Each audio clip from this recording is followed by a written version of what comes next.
With how severe the punishment is for breaking the rules, you'd think no one would be dumb enough to break them. Yet there are those who think they're the exemption, the special ones. They think they're smart enough to get around the rules. Rarely does this happen, but when it does, I'm the one they bother.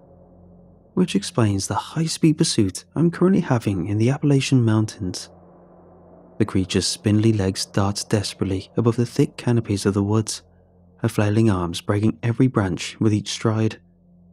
For a brief moment, she glances back, causing our eyes to meet, which was the only thing I needed.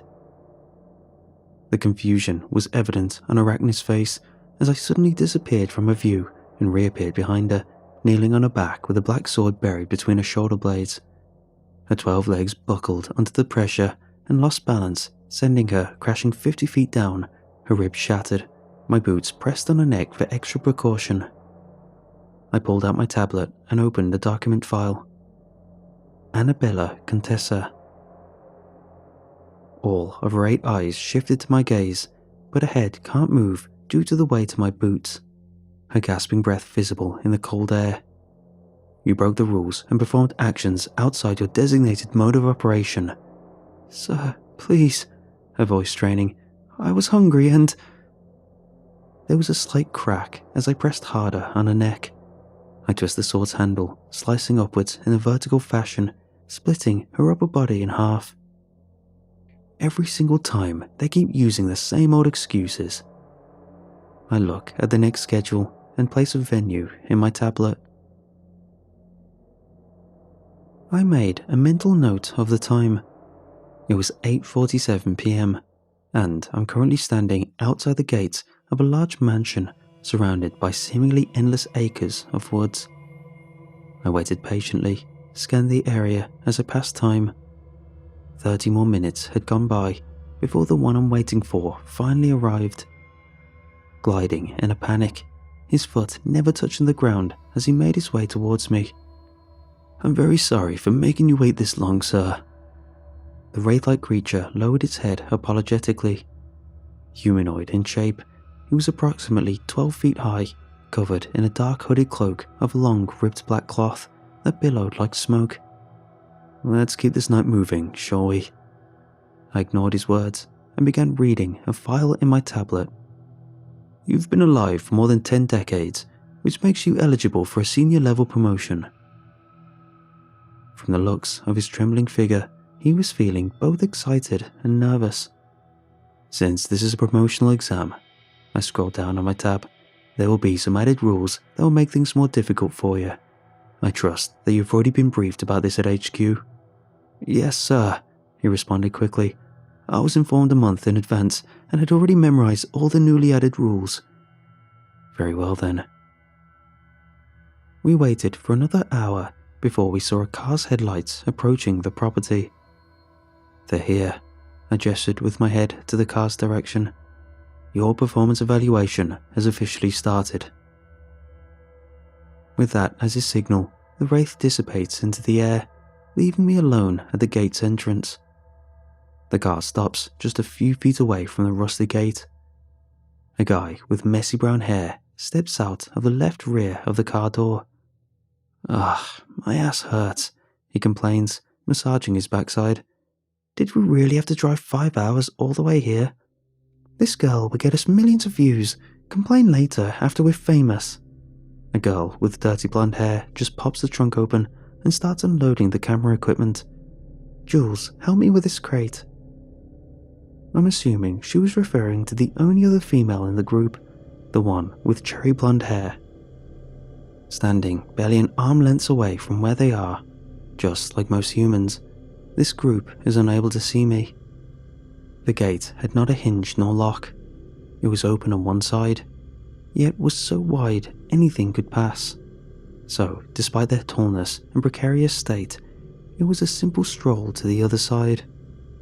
Kurt, can we start rolling? Jules said, with camera on hand. Counting down with his fingers. 3, 2, 1. What is up? The dark-haired guy called Kurt suddenly shouted in an obnoxious manner, followed by a couple of hand signs and arm movement. What the? I look in confusion, not quite sure what I'm seeing. It's me, your boy, Ghost Hunter 69, back again with another video with a squad. The camera pans over to the rest of the group before focusing back to him. Back to you again with another banger. This can't be real, I said under my breath, even though it doesn't matter since they can't hear me. Kurt's animated movement and cartoony face abruptly turned somber, as if in mourning. With how quickly the change in demeanor was, I knew he was simply putting on an act for the camera. Tonight, we're at the place where 24 students met their untimely demise. He took a deep breath, really selling the image that is sympathizing with the pain the family of the victims were going through. A grisly murder that left everyone shook to the core, with the culprit still remaining at large. This whole case is shrouded with mystery. Kurt took a dramatic step past the gate, pausing as he looked at the mansion before slowly turning his head back to the camera. But as always, his previous demeanor returned for a brief second. Don't forget to hit that like and smash the subscribe button. He then gestured with his hand for Jewel to stop recording. Only then did I put my palm on my face in disbelief after they revealed the purpose of their visit. These people drive all this way to die for likes and views? My thoughts still processing this information. That's it for the intro. Let's call it a day after we set up the equipment inside. Tomorrow's going to be a full day of filming, Kurt said, helping Cole carry the rest of the gear. I watched as they laid everything down in the living room. They discussed the style and direction of the story's narrative, figuring out how they're going to make the whole thing entertaining. After having dinner, they decided to sleep in separate rooms. 10:58 p.m. I checked my wristwatch. He should be starting soon. I could sense his presence near the property, but he's not inside the mansion. Observing at a respectable distance to not distract or disrupt his performance, he has taken a more physical and tangible form, standing at 6 feet tall or more. Dark grey ripped jeans paired with combat boots and black tight fitted long sleeve that displays his athletic lean physique. Other than the fact that he doesn't have any eyes, mouth, ears and nose, he looks completely human. Interesting choice. While he does something to the car, I open my tablet and review the new added guidelines. My eyes stop at the second one. I squint, making sure I didn't read it wrong. Well, this is quite unreasonable, I thought as I read the list of rules. Number 1. You're only allowed to operate in the hours of 8:50 p.m. until 4:30 a.m. Operating outside this time frame will be considered as a direct violation of the rules. Number 2. Every action must be performed in a tangible form. Killings done in the form of a ghost, spectre, wraith, or those that fall under the same category will not be counted in your evaluation points. Violation of this rule will result to imprisonment or further restriction implemented on the offending individual. Now that I start scanning through my own memories, I don't remember that many monsters that's been promoted to senior level. I return my attention back to the examinee. He seems to be taking the car apart, while making sure the outer appearance remains the same. He removed the car's steering wheel and placed it on top of a tree 100 yards away from the mansion. The vehicle's fuel was also siphoned inside a red canister. I followed as he went to the shed and placed the canister on one of the shelves. If his goal was to prevent them from escaping, why do something so elaborate? Why not just stab the tires of the car and be done with it? Just keep things simple. I soon got the answer after I resumed reading. Number 3. Prey/victims must be given a chance to escape. Obstacles may be placed on their path, but removing any chance of escape is considered bad sportsmanship, which will lead to heavy penalty in the future. You've got to be kidding me, I cursed as I finished reading the last sentence. Do they really expect someone to pass this test? I watched as the examinee ran around all over the place, making preparations, double-checking every contraption he carefully sets on the property grounds. He's fully aware that the odds are stacked against him, yet he didn't let his determination waver. I checked the time. 6:47 a.m. Time flew by so quick, I almost didn't see the sun rising from the horizon. The examinee already finished preparing for everything 2 hours ago. Now he's mentally preparing himself for the task at hand. On the other hand, Kurt and the rest of his crew began filming. Once again, he starts by obnoxiously introducing himself, followed by forcefully making his voice deeper while narrating the gruesome massacre that took place in this mansion. In the morning, they explored every room, taking their time as each of them shared their own theories on what really happened to the 24 students. In the afternoon, they went deeper into the woods, the group really putting on a performance to convince the viewers that they feel something supernatural in the area. Kurt then gestured with his hand to stop filming. Okay, so in this scene, Dana will pretend some invisible force grabs her arm. You will then stumble into the soft bushes where Cole will be hiding and drag you away by your feet. All of us will be like, "Oh my god, what happened?" He explained further details before everyone got into position. Jules readies the camera. In 3, 2, 1. The video starts rolling. Rumor has it that there are strong entities roaming in this woods. Kurt started the narration, and we certainly don't want to offend them, so we have to be very respectful of what we... The camera quickly focused the Dana's scream. She acts like something is pulling her from behind and fell on the bushes, just as planned.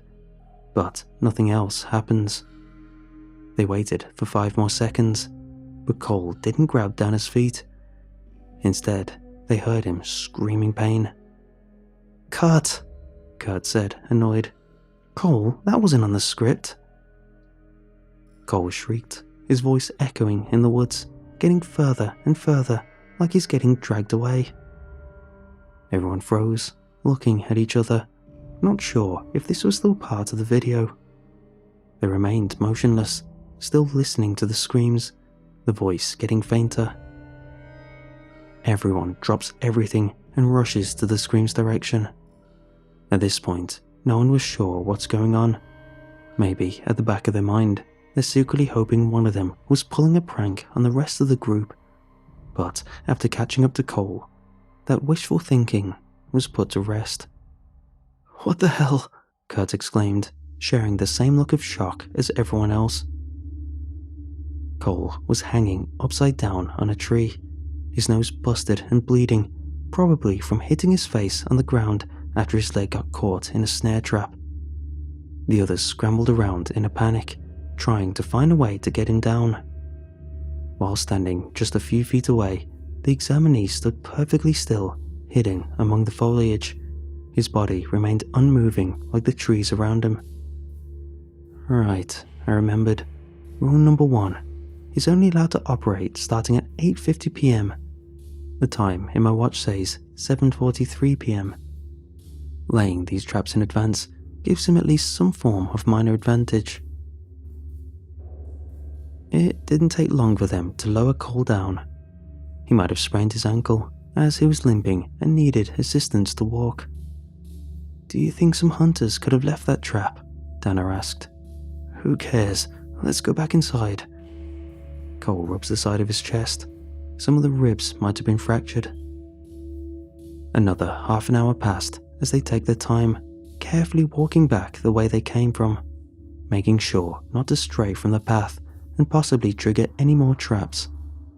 Huh? Jules stares at the string under her shoes. Kurt didn't feel the pain at first, only the sound of something swishing through the air registered in their ears. The group's reactions were delayed, already seeing what happened in front of them, yet their minds still having a hard time processing the information. It started with Dana and Jules, their screams in sync like an orchestra symphony. With no longer having Kurt's support, Cole fell to the ground and winced in pain as rocks hit his knees. The bolts of arrows lodged on his neck felt cold as the metallic tips touched the back of his throat, Kurt collapsed with a hard thud, his back hitting the ground hard. The blood didn't gush in a constant flow, but matching the rhythm of his beating heart. It first came thick and strong, flowing through Dana's trembling fingers as trying to stop the bleeding in vain.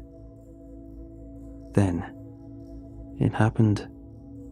The intimate sound of metal tearing through flesh and crushing bones. Their eyes all fell at the large hook that attached itself inside Cole's left shoulder, the sharp curved end exiting through his collarbone. The screams he let out that day was one of pure fear and desperation. Pain so mind-numbing he can't choose to faint and barely had the mental strength to stay awake. That same helpless feeling was about to be shared as the metal chain at the end of the hook was slowly getting pulled. Everyone felt ice roll down their spine as they saw the one pulling on the other side of the chain. I checked my watch again. 8:51 p.m. The faceless entity didn't break eye contact with his prey as he pulled Cole closer and closer. "Help!" Cole's shrill voice lathered in fear. There was no need to think, no votes were made, because even if their minds froze, their own body made the choice for them. Like rats when you turn on the kitchen lights, they all scattered. Only thinking of their own survival, they all ran in different directions. Cole's heart sank as he saw his friends left him to die. In a last-ditch effort, he started throwing rocks at the killer, even though he felt the flesh in his shoulder start to separate from his torso as the chains got yanked violently. "Screw you!" His words cut short as two hands plunged inside his mouth, clutching tight on the upper and lower part. It took relatively no effort as the muscles connecting his jaws were ripped apart in opposite directions. His lifeless body discarded to the side without a second glance. Already on the verge of death, the examinee wasn't taking any chances and delivered the killing blow. With his hands wrapped tightly around Kurt's neck, he snapped them in half. I was taken aback when he suddenly left my field of vision. I was about to deduct a point in his evaluation for thinking he broke the second rule, but I stopped, my gaze shifting to the mansion's direction. Oh, I thought, as I realized he didn't shift back into his original form. He teleported, so I followed suit. Upon arriving to their destination, I was greeted by the frantic screams from one of the women as the other scrambles to her feet. Jules, I think her name was. Her leg got caught in the bear trap that was covered with leaves next to the porch. The examinee walks towards her very slowly. Too slow, in fact. It's almost intentional. I didn't get to think too much about it because of what happens next. A roar akin to thunder reverberated in the air as the bullet exited the gun's barrel, sending the examinee staggering to the ground. No blood, but a gaping hole was still present on his chest. "What the hell?" Jules exclaimed, watching Dana pry the bear trap open with her bare hands. Adrenaline must be pumping through her veins right now. "Why the hell do you have a gun?" "I'm American," Dana replied casually. "We're in Canada," Jules rebutted. Dana lifted Jules off her feet and ran inside the house. "Wow, you work out?" Jules asked as she was being laid down in bed. "Hey, where are you going?" She grabbed Dana's arm, seeing she was about to leave the room. "Don't worry, I'll get us out of here. You'll be safe as long as you don't leave this room. That thing can't enter numbered rooms." "What?" Jules looks confused, an expression that we currently both share. What did she just say? I watched the examinee walk inside the house and stood motionless outside the door with the number 8 sign where the injured woman is hiding, his hand just hovering above the doorknob, unable to touch it. I immediately scrolled down my tablet, scanning through the list of rules, and there it was. Number 17. You cannot enter numbered rooms. Newly attached numbers to the door does not count and can be entered. The number must have already been present in less than a year the house/building was established. How does she know this? I stared blankly into my tablet. Just trust me, Danny yelled, quickly climbing down the window. Don't leave the room. I can't get inside. Jules, please. She pleaded for a friend's sake. Jules takes a deep breath before slapping herself hard on both cheeks. Okay, fine, she yelled. But you know, I'm haunting you first if you get turned into a ghost, right? Clearly, she was trying to hide her fear with humor. Dana chuckled. Yeah. She tied her hair into a bun. I got this. This time, my attention was solely on this woman. Clearly, there was something strange going on here. What was it? Which part? She was mumbling to herself while dashing through the woods. I got it, she exclaimed, as if remembering something. Rule 24. What? No, she can't possibly... I look at the rules, but there's no Rule 24. The list ends at Rule 19. So what Rule 24 is she referring to? She makes an abrupt stop and starts climbing the tree. The same tree where the steering wheel was hidden. What is happening right now? I asked no one in particular. Taking a quick detour, she returned to the scene where the first kill happened. She kneels next to the corpses and grabs something before putting it in her pocket.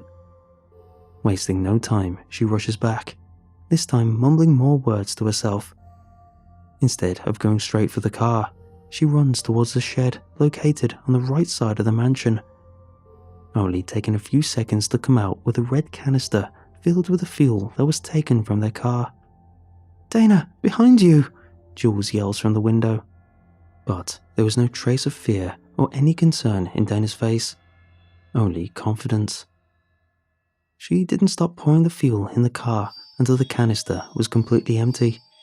Run, he's getting closer, Jules screamed, this time even more desperate. Don't worry, she smiled, attaching the steering wheel, the last piece they needed. He's not allowed to run. With those words, my eyes ran through the list again. Number 12. During an active pursuit, you must maintain a steady pace of a normal walk. Running, sprinting, or anything of the same nature will be grounds for punishment. My grip on my tablet tightens, nearly threatening to crush it as my glare aims at Dana like a sniper rifle. She gives some kind of hand signal to a friend before lowering the examinee at the back of the mansion. I see, I observe as their teamwork functions like a well-oiled machine. While Dana lures the threat away, Jules, despite having an injured leg, will still have time to limp away to the car. And it didn't take no time at all. Dana, Jules yelled, already turning the car around, the engine roaring, ready to leave at any second. Tearing through the corner of the mansion as if on cue, Dana appeared with blood dripping down her shoulder, a knife buried on the top of the wound. She was running at full speed, but stopped shortly a few feet away from the car. Let's go, Jules screams, her sweaty palm gripping the steering wheel. What are you waiting for? The examinee was almost an arm's reach away from her, but before she could take another step, she grabs something from her pocket and tosses it on the ground.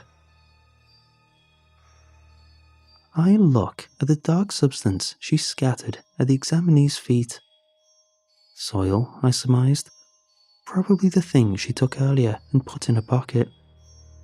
But why? Got you now. Dana's fist connected to the examinee's jaw. It didn't knock him out. He simply remained in place. In fact, he didn't move at all.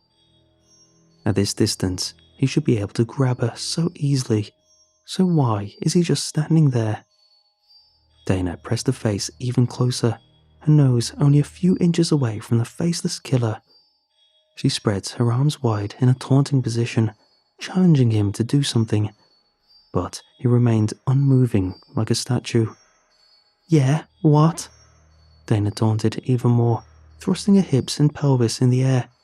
Yeah, that's right, she shouted triumphantly, landing another punch to his face. Rule 27, asshole. In a final act, she spit on his face before finally jumping in the car. And just like that, only the smoke left from the tires served as proof that they were actually here.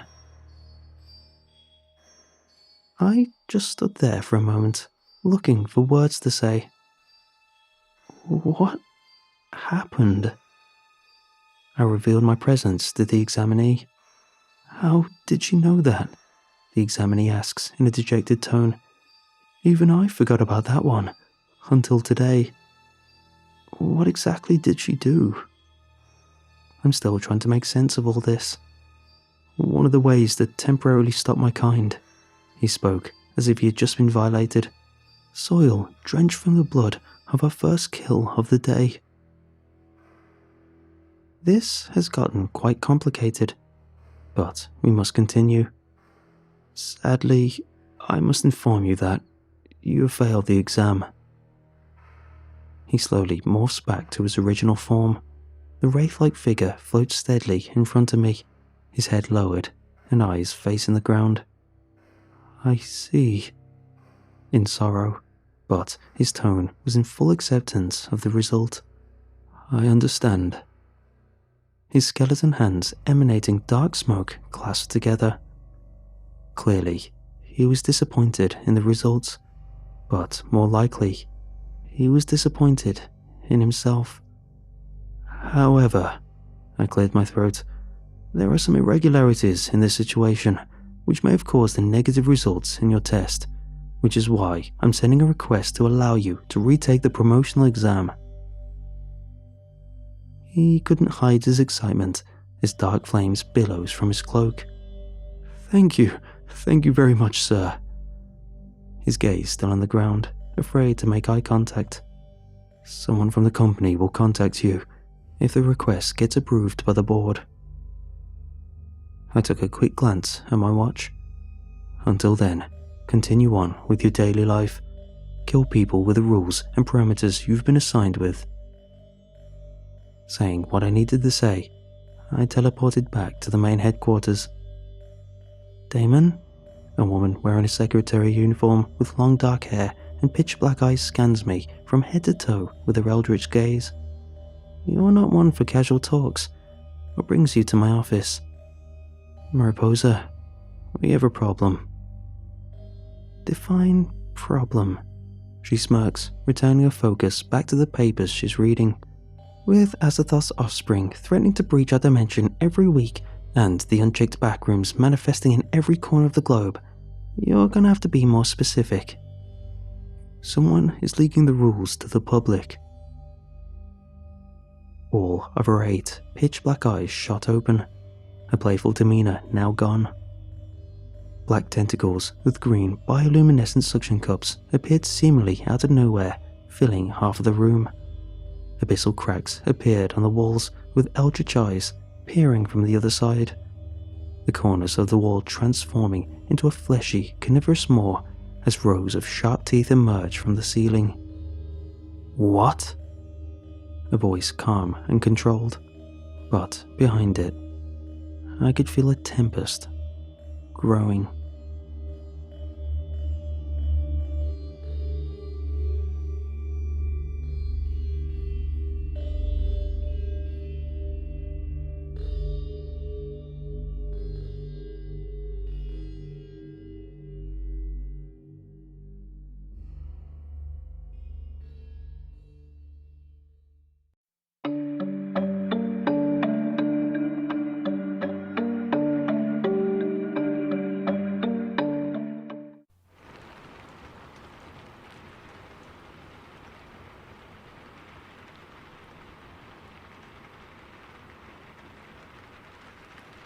In June of 2016, my mother died of cancer.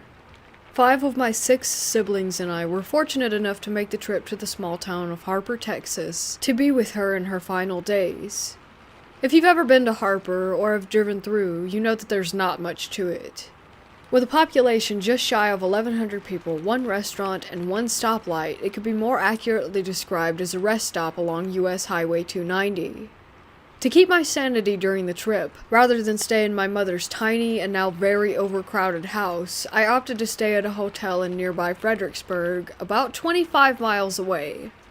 For the next 2 weeks, I made the drive daily to spend time with my family, making the most of that time that we had left with our mother. One by one, my siblings and I eventually had to return to our normal lives, although one brother and sister would stay with our mother until she passed. It was the hardest thing I have ever done, leaving my mother and knowing full well that I would not get to see her again in this plane of existence. I had a very early morning check-in time for my car rental and flight back to California. Since I would need to get up at 3 a.m. to drive the 85 miles to San Antonio, I felt it prudent to get back to my hotel in Fredericksburg and try to get some sleep before departure. Sleep did not come easily. Although I was tired and emotionally drained, it was still very early in the evening. After what seemed like an eternity of tossing and turning, I finally managed to doze off and slept for a few hours, until it happened. I awoke suddenly and opened my eyes wide, but did not try to move from the position in which I lay. I felt an unmistakable presence with me in the room, like someone had been standing in front of my bed and watching me. I slowly peeled back the comforter from my head, and still trying not to move, mustered whatever courage I had at that moment, and looked. At the foot of the bed, I saw a dark silhouette appearing to just stand there. Considering my emotional state at that moment, I quite literally said out loud, "Oh hell no," and just pulled the comforter back over my head, knowing the next time I looked, whatever it was I thought I saw standing there would be gone. What happened next was one of those moments that stay with you for a lifetime. As I lay there with my head covered, I held my breath momentarily and just listened. Seconds later, I felt someone sitting down on the foot of the bed. I could feel the bed shift slightly, and the weight of the comforter on my legs got significantly heavier. I remember being upright at that moment, throwing the covers off of me and saying, nope, no way." I got out of bed and now paced the floor, trying to both calm and reassure myself that I was in fact the only one in the room. I looked at the clock and saw that it was just after midnight, and then made the obvious choice that I would stay awake for the next few hours before checking out of the hotel and driving to the airport. I opened the mini fridge and found an energy drink, then turned on the TV and texted my wife about what I had just experienced. At 3 a.m., I was at the hotel front desk to check out and settle my bill. The night auditor was a very nice young lady who had greeted me with a smile, commented on my very early departure, and asked if I had gotten enough sleep. I shook my head and proceeded to tell her what had happened to me in my room earlier that night, still a little freaked out. Her expression now more serious, the auditor leaned forward and said in a lowered tone that she knew that the hotel was haunted. In the dead of night, she would hear children running up and down the hall, look, but see no one there. Chairs would slide across the floor in the nearby dining room, making an unmistakable sound she said she heard quite often.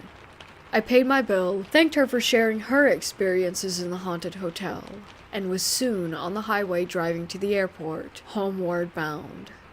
I have experienced many paranormal occurrences at my own home, but never while traveling.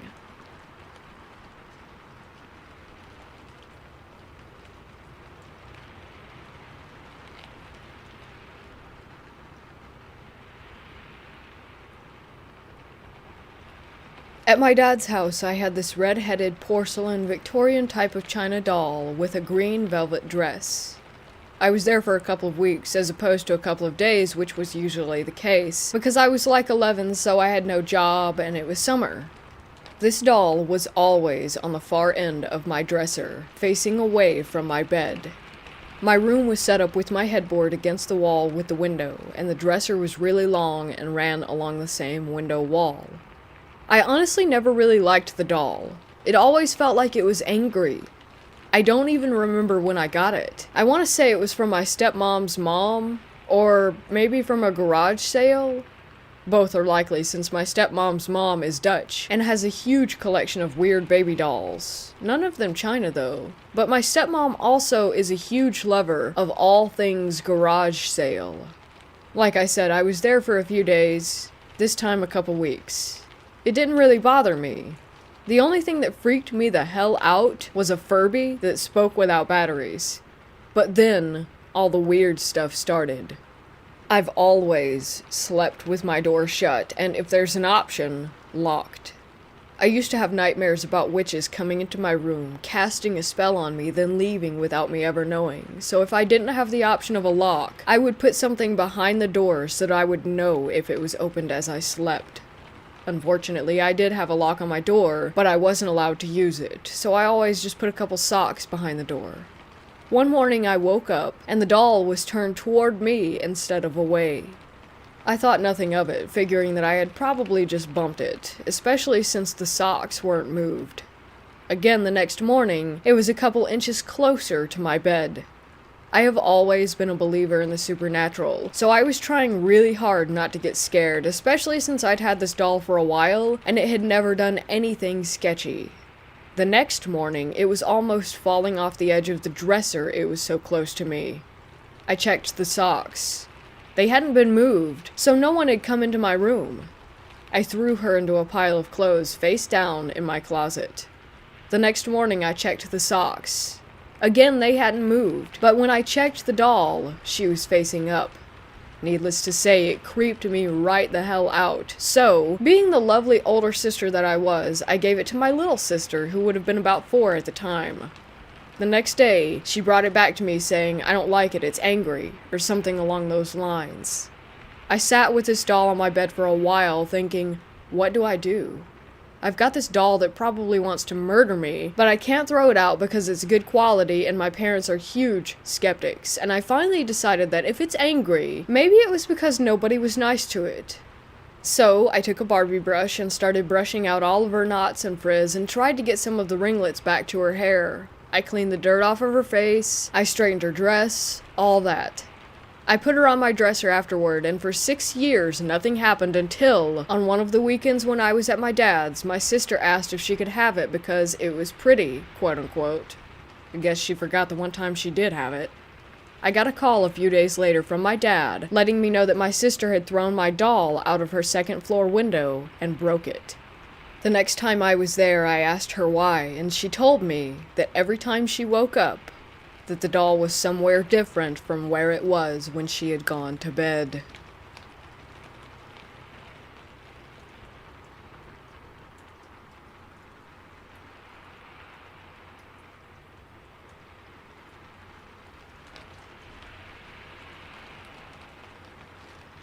Before we begin, you must understand that everything you are about to read is absolutely true, and the events continue to this day.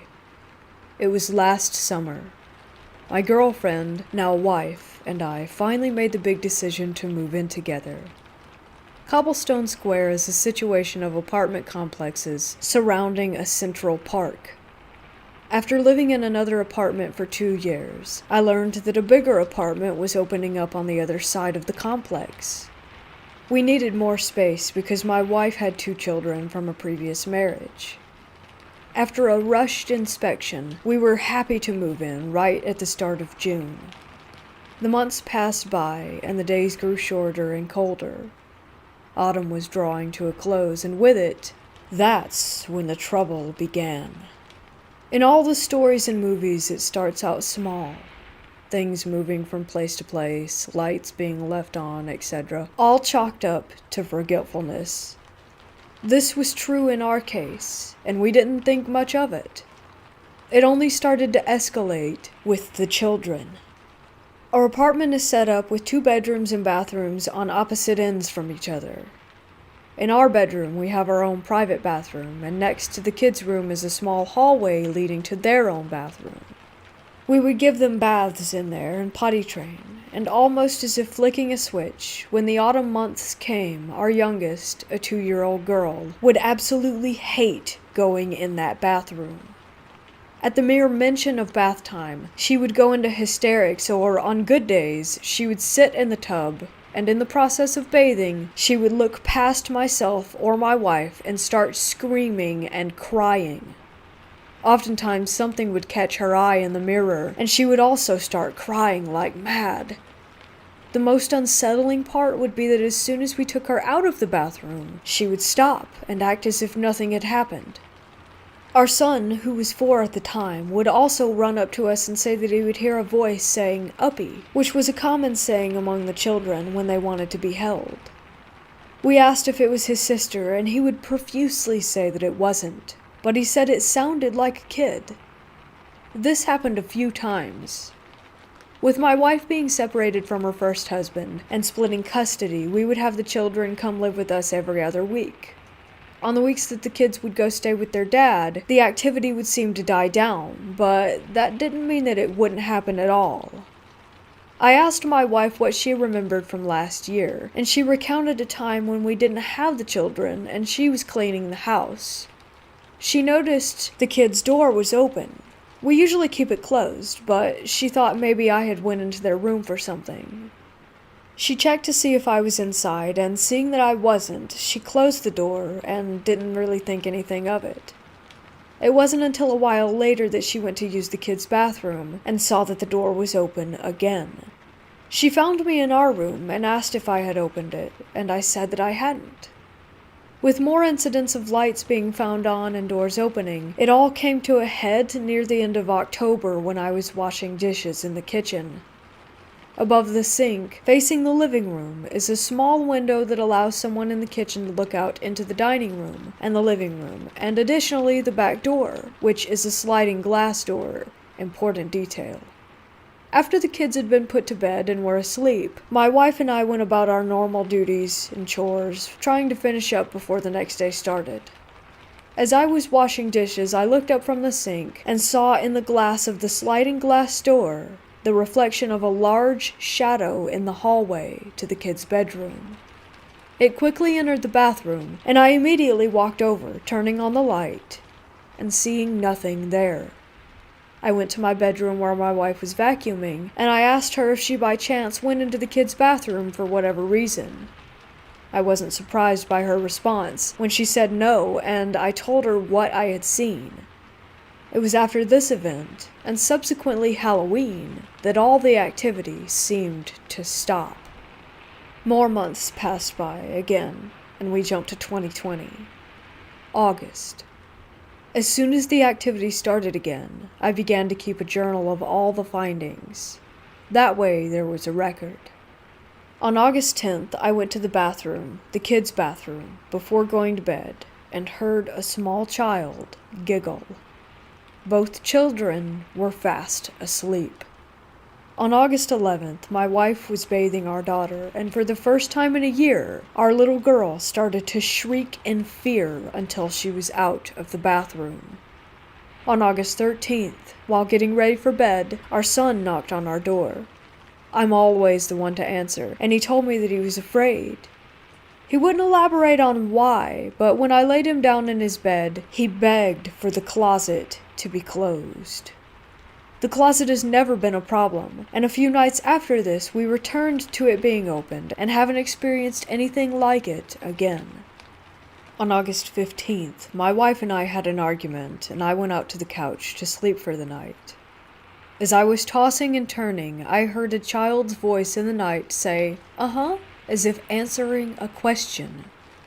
I didn't react, and forced myself to go back to sleep. Both myself and my wife have caught our son speaking to himself as well. My wife told me that once she heard him saying, "Ow, stop it, you're hurting me," and when she went to go check on him, he was in the hallway by the kids' bathroom, holding his arm. During the daytime, the kids were playing, and both me and my wife were doing our own thing. As I was sitting on the couch, our son runs behind the couch and stops, and then says, "And how would you do that?" out of the blue.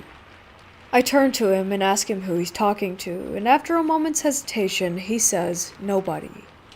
I told him I heard him say something, and he then insisted that he didn't say anything. On one occasion, my wife was sleeping on the couch, and in the middle of the night heard a man's whisper say, "Don't get up," to which she promptly obeyed. It was the night after that I woke up from my sleep in bed to see a shadow shape standing over me with piercing red eyes. I felt as if it was going to hurt me. My wife and I have naturally begun our interest in the spiritual world. We began researching and looking for ways to go about this. We've purchased a Ouija board with no results, and from a medium, a supposedly haunted ring. If our apartment was going to be haunted, we wanted to know by who and with what intention. It seems as if our mail-order ghost has already made their home, as one morning our front door was unlocked and slightly ajar, with nothing stolen. Tonight, as I write this, my wife and I were watching TV on the couch and decided to call it an evening. But as we got to our bedroom, I noticed a low scratching sound coming from the record player. I opened it up and saw that the turntable was moving as the needle was off its holder, turning the record player on. I replaced the needle and tried knocking the player a few times to see if it could have been easily bumped or knocked off, but no. The only way to move that needle was to pick it up with your fingers and set it down. I was reminded of one other time that this happened, long before we bought any haunted items. I am thoroughly convinced that my apartment is haunted. People die in them way too often to think it's not a possibility, and if nobody died here, the cemetery across the road definitely doesn't bring me any comfort. I can say that two distinct entities can be somewhat accounted for, a small child ghost and something else.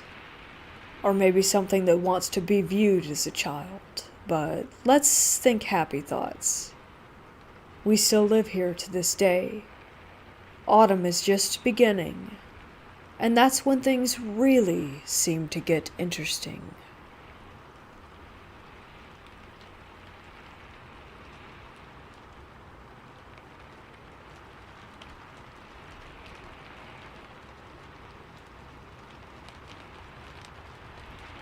I've always loved the paranormal. Even as a little girl, I found it fascinating. I've had a few encounters in the past, and my house is also haunted. But on to the first paranormal experience that I ever had. I was watching the 1994 version of Little Women with my mom and grandmother in my room when I saw movement out of the corner of my eye on my bookshelf where my dolls were. The air was off, but I could see that one of the doll's dresses was billowing around her, and one of my other dolls was reaching out to her. I brushed it off, as my mind playing tricks. I should mention that my mom rearranged them that day and had them all facing the same direction.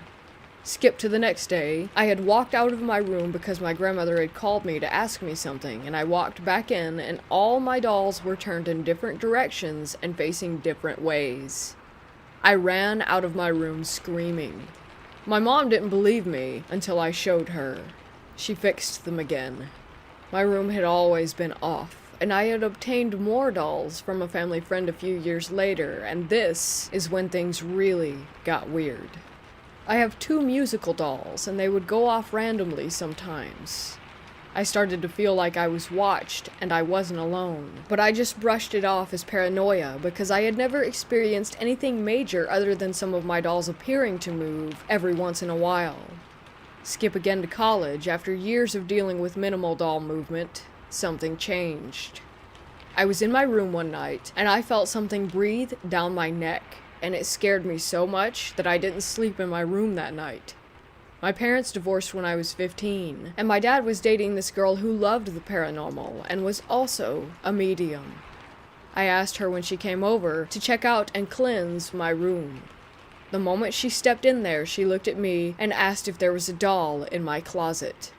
My heart sank because a family friend had given me a porcelain baby doll that was practically life-size, but it had no eyes.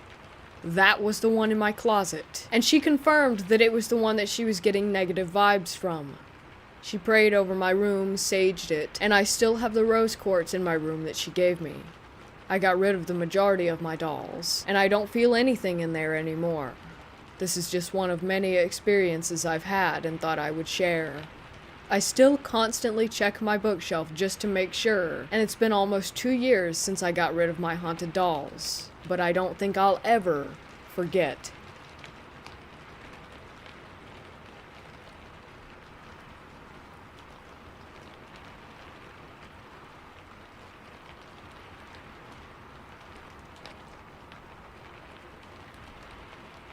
My first visit to this hospital was in 2018. After searching for the address for a while, I came across one that looked accurate enough and went on my way to that lost place with a friend of mine. We arrived, astonished by the size of the complex. I didn't do a lot of research before that. I just knew that it used to be a hospital and was built during World War II, and by the address, it seemed legit. On our way down from the parking lot to the lost place, our excitement was growing, but so was our anxiety for reasons that we just couldn't ascertain. We make our way onto the complex at the part where the main entrance was before, and the air felt really dense. My friend felt the same way, but we brushed it off as just being a bit nervous, just ourselves, and we started to walk past some buildings at the entrance, completely focused and being amazed. At some point, my pulse must have slowed down due to me being focused on trying to take in everything I was seeing, because I noticed that it increased in speed when we reached the buildings where I suspected that the patients would have been. It felt like there was strong electricity in the air that made me feel even more uneasy.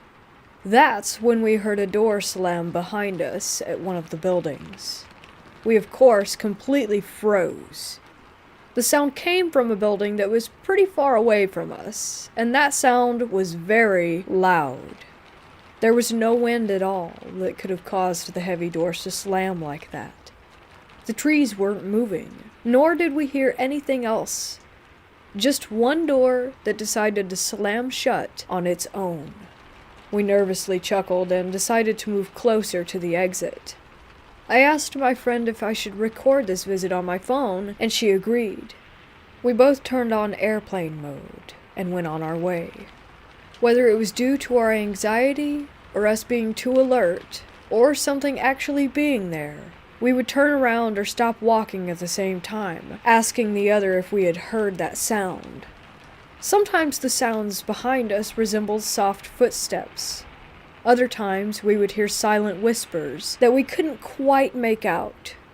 At some point I began to question my sanity, but I knew that there had to be something there to make such specific noises, loud enough that my friend would also hear them, as I did.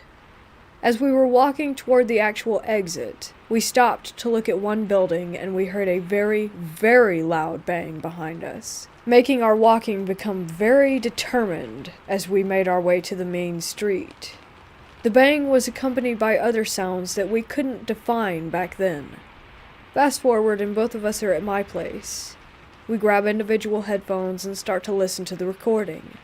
And boy, was that some weird stuff. We both enabled plane mode before I hit the record button, but there were so many disturbances in the recording, distinct sounds like someone coughing, whispers, with clear vowels, that we couldn't quite make out the full words to. A woman's voice going, shh, breathing, and bleeps. I have to admit that we were freaking out a lot. I was almost crying because I found it to be so chilling.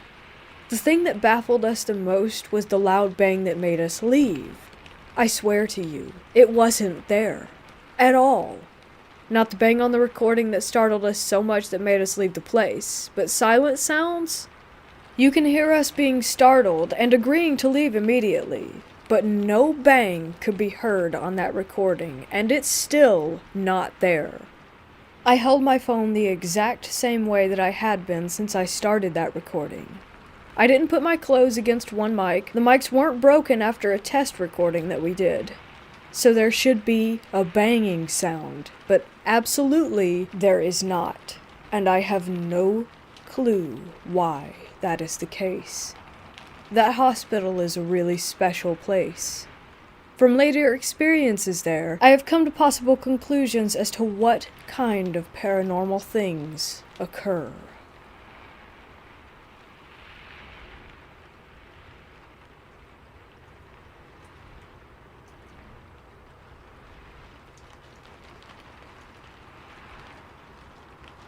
I was going to my sister's graduation in Binghamton University, and my family rented out a quote-unquote well-priced Airbnb for 2 nights. The only one that had 5 bedrooms, because extended Chinese family.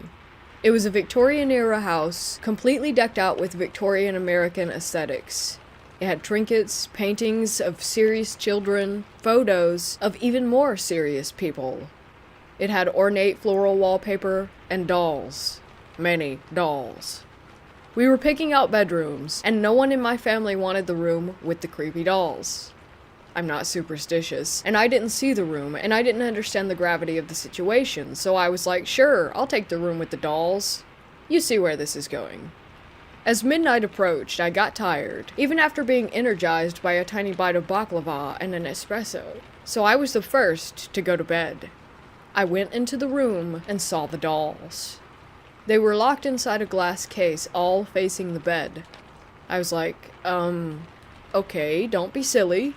Also, you're a brave trans girl, and they're probably more afraid of you than you are of them, because you're something they've likely never encountered before. Silly thoughts. I decided to take out my pocket knife and sleep with it at the nightstand, so that I would have some protection. I watched YouTube for a while, and turned off the lamp, and went under the covers. I felt the dolls staring, but my rational side told me it's all in my head. By 3 a.m., I was half-conscious. I was slipping in and out of pure unconsciousness. While I was in a dreamlike state, I was aware of everything going on around me. The dolls just kept staring. Were they next to me? I was afraid to open my eyes. I blinked and I thought, it's okay, I have protection. I didn't dare look at the knife on the nightstand. I was afraid that I would see a doll next to me. Then I remembered, statistically, armed victims of assault tend to have their weapons taken away and used against them, and I thought, oh my god, I am going to be stabbed to death. Then I heard vividly, in a playful, childlike voice, it would be my heart's desire. I immediately became alert. It was like R2-D2 rebooting after being in low power mode. Adrenaline rushed through me. I heard a ringing in my ear as my awareness went from 0 to 60 in a split second. I stayed like that until the sun started to rise at around 5 a.m. That was when I fell back asleep. When I woke up, I dreaded having to sleep there again for yet another night. That night I thought, you know what? Violence begets violence. So I slept with my pocket knife in my bag instead. I fell asleep and slept peacefully through the night.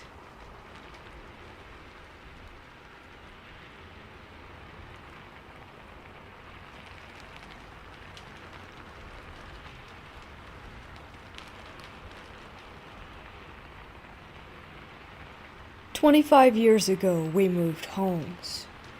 It wasn't in the greatest of areas, but it was better than we were previously.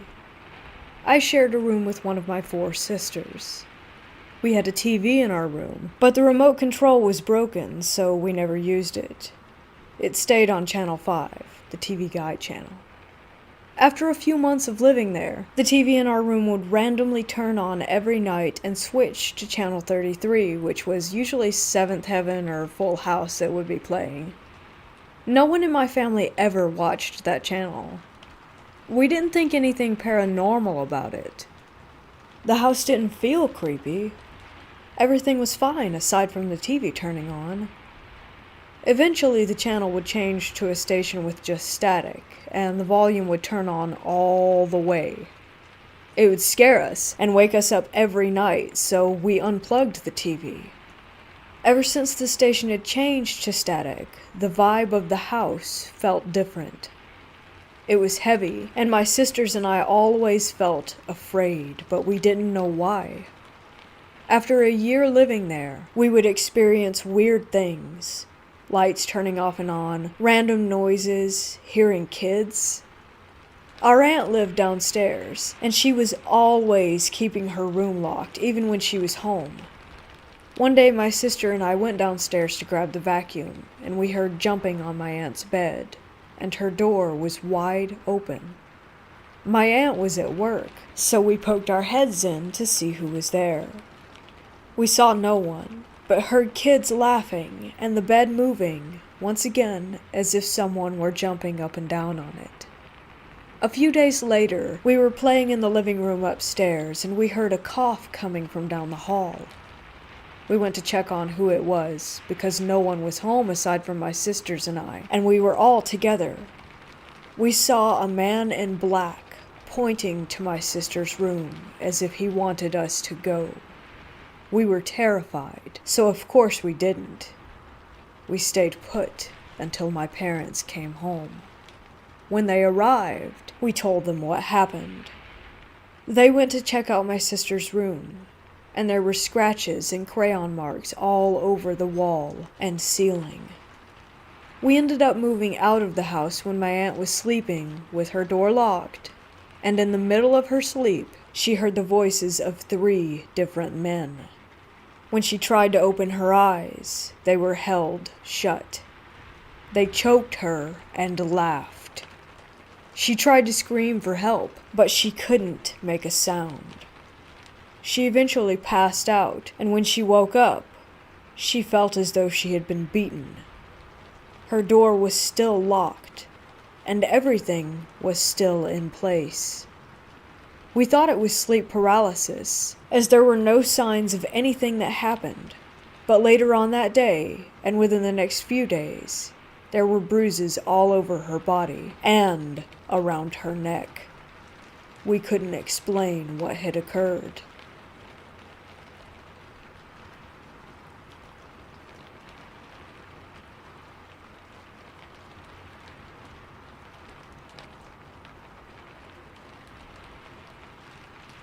There was one time I was staying at a hotel in Madrid, not too far from the airport, and by the time my buddy and I arrived there, it was 11 p.m. I had completely messed up the booking information because I forgot that we were losing a day by traveling from California. Since my buddy and I had arrived to the hotel so late, we were exhausted. Still, we were given our room number, a card, and sent up to our room. I noticed that the more turns we made down a hallway, the less lights worked. By the time we reached our room door, it was dark and scary. I didn't want to say anything, implying that I was feeling uneasy about the room because I was 24 at the time, so I had to be tough, and my buddy was 27. Once we opened the door, the room was bright and looked very modern. I felt a whole lot better upon entry. The room was supposed to have 2 full-size beds, but for some reason they were pushed together to make a giant bed. My buddy and I agreed it wasn't a big deal, just to stay on our sides of it and deal with it until tomorrow when we weren't so tired. I slept on the left, and he slept on the right. Sometime between 1 and 4 a.m., when it was very dark in the room, I woke up and saw a man standing in the corner. I knew for sure that the man wasn't my friend.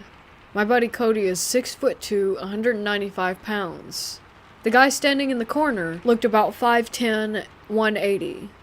This was the first and only time I ever experienced sleep paralysis.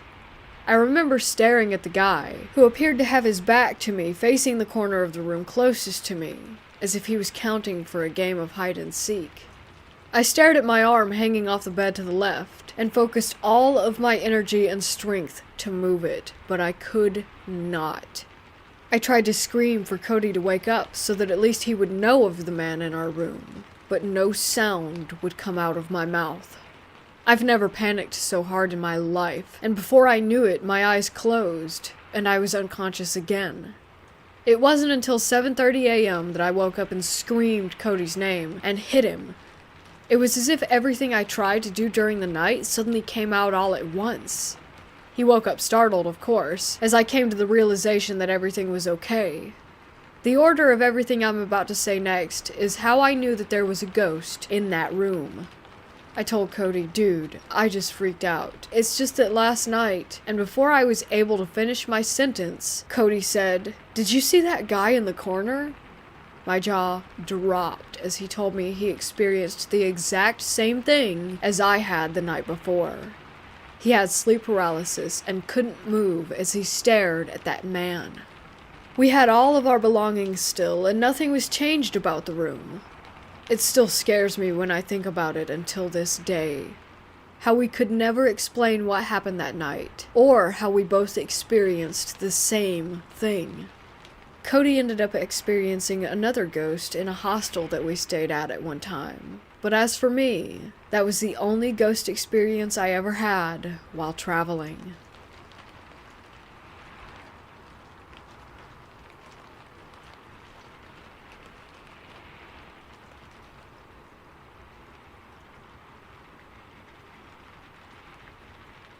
When I was a child, my family often spent the weekends or the holidays at my grandmother's house.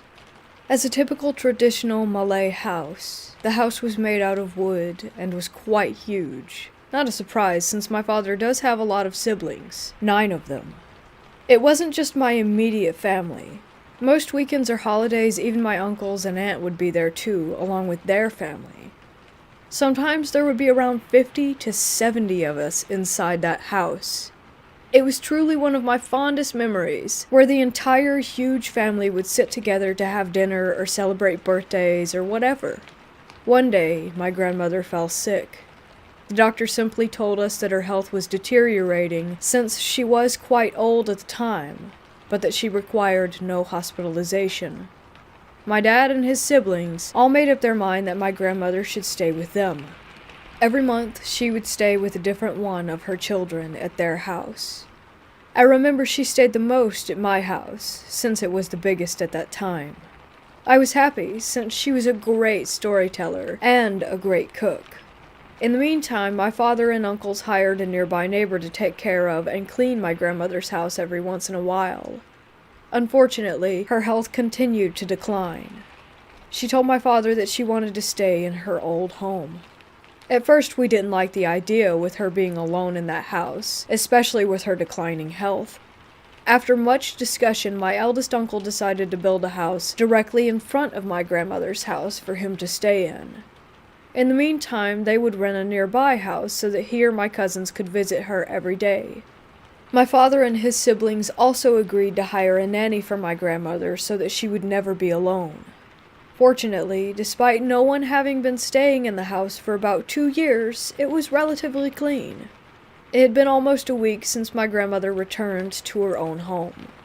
The weekend was coming, and my father decided to bring back the tradition of staying at my grandmother's. That Friday night, around 2 of us were there, and that night strange things began to happen. The first to notice that something was off were my cousins. They were all the daughters of Dad's youngest sibling. They were always cheerful, but at that time I remember their faces almost always looking terrified. I chalked it up to them just being kids, which was ironic since I was only around 10 myself at that time. Then, as I walked past their bedroom, I heard through the thin wall that the girls complained to their parents that they had noticed a few shadowy figures, which had been all over the house. My uncle tried to convince them that it was just their imagination. I decided not to care much. I was too tired and sleepy. That night, while I was sleeping, I remember waking up and staring above and seeing something terrifying. Just so you know, a traditional Malay house rarely has a ceiling. The house beam was exposed, and you can see the inside layer of the roof. During my sudden awakening, I saw something like a shadow sitting on the house beam. I had to rub my eyes to see, and after a while I began to make out what it was. It was some sort of creature or something. Am I still dreaming? I thought to myself. I was utterly terrified. I could see the creature, but it was like my brain failed to see exactly how it looked. Sometimes it would look like a lion, then a crocodile, then a huge bird or some other kind of animal. And then it looked at me. All I could remember was its huge red eyes and a wide grin filled with fangs. I tried to scream, but my voice stuck at my throat, and my body felt stiff, as if I were paralyzed. All I could do was slowly pull up the blanket and hide my body underneath it, and force myself to go back to sleep, hoping that it was a nightmare. The next day, as I sat alone at the stairs, trying to get rid of the memories of what happened, from the corner of my eyes I could sense that someone or something had been peeking out from the toilet area looking at the living room. It appeared to be a child, or was the size of a child, with pale, gray skin. Another time I was sitting in a chair in the living room, At first, I thought it was just my imagination, but it happened throughout the day and the night. That same child. Then I heard my aunts talking with each other. It turns out that I wasn't the only one who had noticed it. The entire family had seen it too. Or rather, we could only see it through the corner of our eyes. When we all turned to look at it directly, it disappeared. Some decided to check it out themselves, and yet, nothing would ever be there. My uncle quietly told us that when a house was abandoned, there will always be something that will live there. That house had been abandoned for 2 years before, so obviously something had moved in, and we were all simply intruders. He told us that if we didn't bother them, they wouldn't bother us. That night we all prayed together, as well as recited some holy prayers. Yet I could still see the little stalker, and I could begin to notice a few shadows around the house that did not belong to the furniture or to the other people living there. Worse for me was at night. I woke up again, and this time the thing was already grinning at me with what I assumed a hand or finger poking at my cheek. It didn't feel solid at all. It felt more like a cloud of smoke. Again, I tried to scream, but my body felt stiff. Like before, I could only slowly pull my blanket to cover my head and force myself back to sleep. I never dare to sleep at that house ever again. Anytime we ever went back to my grandmother's house, during either weekends or holidays, I simply stayed at my uncle's house that was right in front of it. Yet every time I entered there, I could still sense the small figure poking its head out from the bathroom wall and the shadows that would be moving around. My grandmother passed away around 8 years ago, and since then we never have had reason to stay at that house. Now, the house was downsized while I was at university, yet it still has the original layout of the lower area. They only actually got rid of the upper area. I asked my father why not simply demolish the entire building. He then told me that even getting rid of the upper area was difficult. Workers were pushed by nothing, and electronics and engines would always malfunction. In the end, they decided not to touch the bottom area and just continue to use it as storage.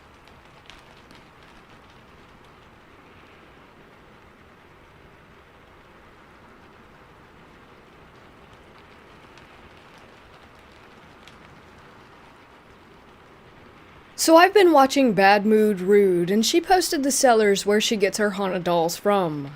I decided to get one for myself, and her name is Sandy.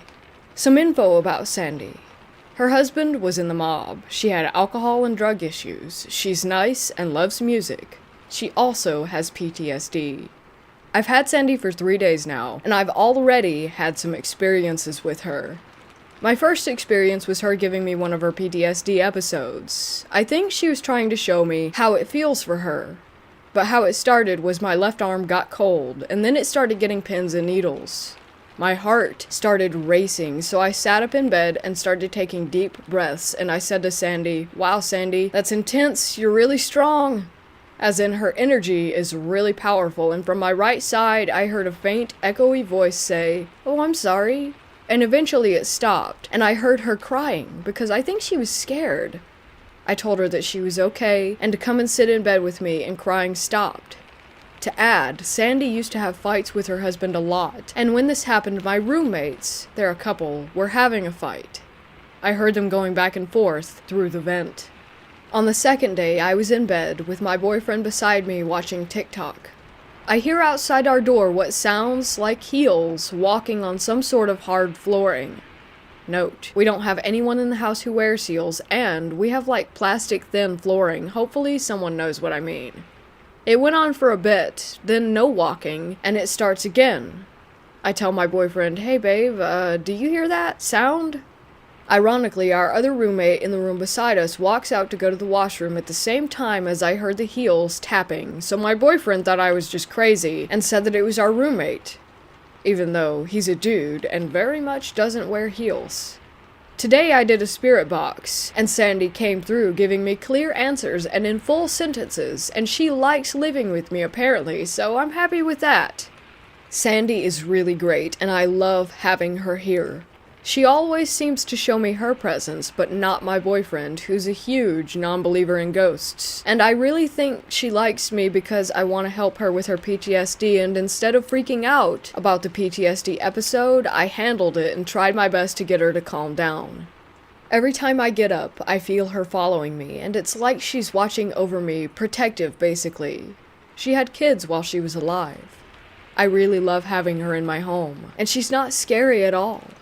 I know a lot of people are going to say negative stuff on this post, like, why would you invite a spirit into your home on purpose, and, oh, all spirits are negative. And to that I say, well, I like the paranormal, and Sandy is not negative. If she was, I would feel it. I would feel fear when she shows her presence, and she would be trying to hurt me. But she doesn't want to hurt me. Very clearly, she just wants to be understood and be known that she is there. She's honestly so sweet and motherly. She's just got some issues like any living person does, because she was living once too. I'm not a superstitious person, and I know that not all spirits are bad, and this is a PSA for everyone. Not all spirits are bad, but a lot of people like to assume that they are, and I don't like that at all. People like to only notice the bad ones and ignore the good spirits. Personally, I look at all spirits as good, but sometimes troubled.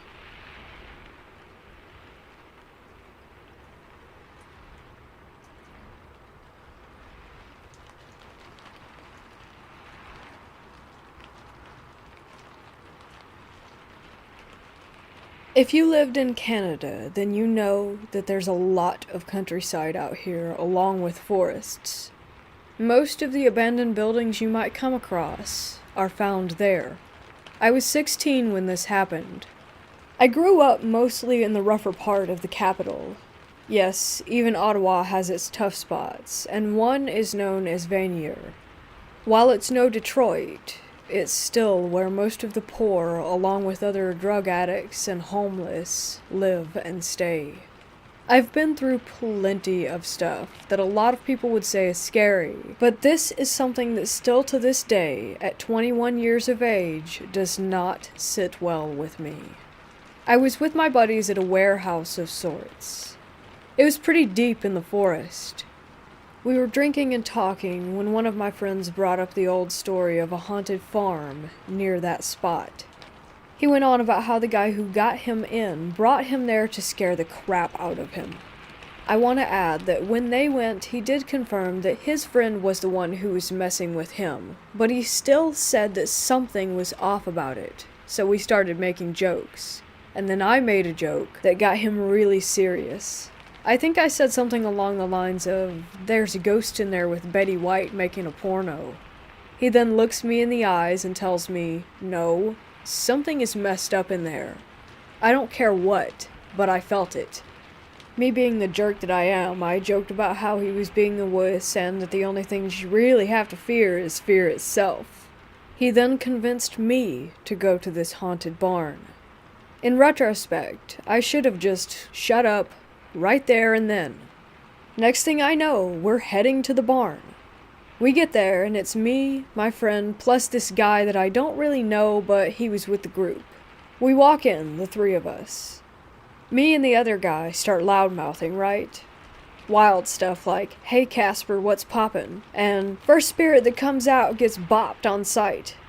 I'm not joking when I say that we get halfway in when these heavy doors shut on us. Those big barn doors, the old ones that took some effort getting them open in the first place, let alone having them swing closed like that. We go to push them open only to find out that they were stuck. So we immediately turn to my friend and start grilling him over trying to trip us up over some fake ghost crap, while Random that was with me starts turning on his flashlight on his phone. I'm asking where our mutual friend is, who I thought was helping him, until I noticed my friend is straight tearing up, which causes me to start freaking out. And I mean freaking out. I'm banging on the door, trying to get homeboy to help, while big homie is acting like a statue. I get a weird feeling on my shoulder. I start to freeze up, and all I hear to my side is scared, as if it were some kind of taunt. I spin around, seeing the same scene as from when I had started freaking. The guy pushing on the door, my friend staring off into nothing. As I'm asking if anyone heard that, the guy pushing the door starts spazzing, saying something in Spanish, I think. I grab him, telling him to calm down, while he's giving me this look like he just got shot. I'm sitting there trying to snap him out of his funk. Then my friend starts ramming into the door over and over really hard. I thought he was going to hurt himself. It was dark. I can't tell exactly what was being thrown around, but I can tell you that a lot was going through the air. We just started hearing crashes from all sides. I even got hit with something. I still have a scar to this day on the left side of my chin and my left shoulder. Then, the screaming. It was like 3 chicks were getting cut up. It was awful. I won't lie, I'm not going to act tougher than I am. I started passing out for the first time, being the most bizarre feeling. My friend grabs me and the random guy, both of us not seeing that he did get the door open. When we got out, I threw up, while the random dude said something that I didn't catch and then just took off. My friend and I looked at each other and started walking back. The entire way he was explaining that he had no part in this. He kept swearing it up and down. I kept ranting about how that this was impossible, and that there was no lock on the door, so how was it even locked? And that caused him to freak out more. I had to go to the doctor to get stitches for whatever it was that flew into me while we were in there. When I told the doctors what happened, which I had to say what happened, but really I should have just made something up, because it could have been anything. And when I told them what did happen, they looked at me as if I were crazy upon my explanation. They actually made me go and see a shrink for a bit, due to my outlandish claims. After a while, they let me off the hook, thinking that I wasn't crazy. All I know is that I was sober that night. Last time I checked, 2 beers don't make you trip out. And random dude is refusing to tell us why he was screaming.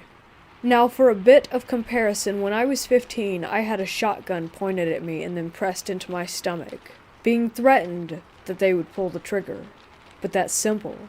I'm about to get blown up, and that's gun plus angry dude equals body. But that night, I could not explain, nor could I control, or fight back. That night fills me with a terror that has changed my life. And I see how rooms and dark places that I didn't know what was happening or how to react to or defend are the reasons to this day that this was one of the most horrifying experiences I have ever had. Don't get me wrong, getting a gun pointed at me got me on the path where I'm trying to change my life. But I can't change not being able to walk in the dark around my house and my refusal to be in dark rooms.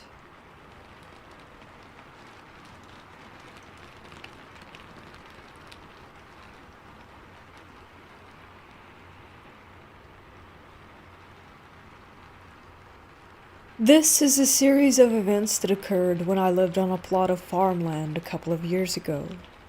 I was pregnant with my daughter, and my boyfriend worked late at night, so I was home alone a lot. Things were okay for a while, but as time went on, it started feeling strange in the house. I always felt like I was being watched while in my bathroom and the hallway right by it. I started feeling uncomfortable around windows at night. I figured I was just scared of being there alone. One of the first strange events happened while my boyfriend and I were in bed. While watching TV, I saw the door handle to our room slowly turn as if someone were about to open the door, but then it turned back. It caught me off guard, and I was trying to get my boyfriend's attention, but it stopped when he finally looked. Things began falling off the surfaces outside where my boyfriend would go to smoke cigarettes. He told me he would feel breathing on his face while in bed. He told me several months after it started happening, thinking that it would freak me out if he told me. He's not the type to jump to it's a ghost conclusion. After I had my daughter, I was even more scared to be in the house by myself. I even began locking myself in our room every single night. One night, I was waiting for him to come home from work. It was around 3 a.m. I heard the door handle jiggle as if someone were about to come in, but then stopped. I figured my boyfriend had to use the bathroom or something. After waiting for about 10 minutes, I called him asking why he didn't come in yet, and he told me that he wasn't even home. My friend came over to hang out with me and my daughter. I was changing her while my friend was in the other room. I heard someone say, "Hello?" And I thought it was my friend, but she said she heard it too, and that it wasn't her. I would get my friend to come pick me and my daughter up frequently when my boyfriend was at work because I was so afraid. One night, I had an overwhelming feeling of danger and had them come get us. I was taking my daughter's car seat out to their car, and it literally felt like someone yanked it down and out of my hands. I didn't drop it. I don't know how to explain it other than to say just that it was yanked or jerked down. I hated being in this house. I can't even explain the feelings that I felt all the time. I was just so terrified, and I'm so happy to be out of there. We moved away 3 years ago. On moving day, my boyfriend told me there were garbage bags at the top of the stairs that were placed in a way that they weren't going to go anywhere. But as he and his brother were loading up the last bit of stuff out the front door, he saw these bags come tumbling from down the stairs. My bland storytelling does my emotions no justice. I've never been so scared just to be in my own house every night. As soon as the sun would set, the whole vibe would shift. I thought I was crazy. I was getting angry and upset far too often over nothing. I honestly dread the idea of ever going through something like that again.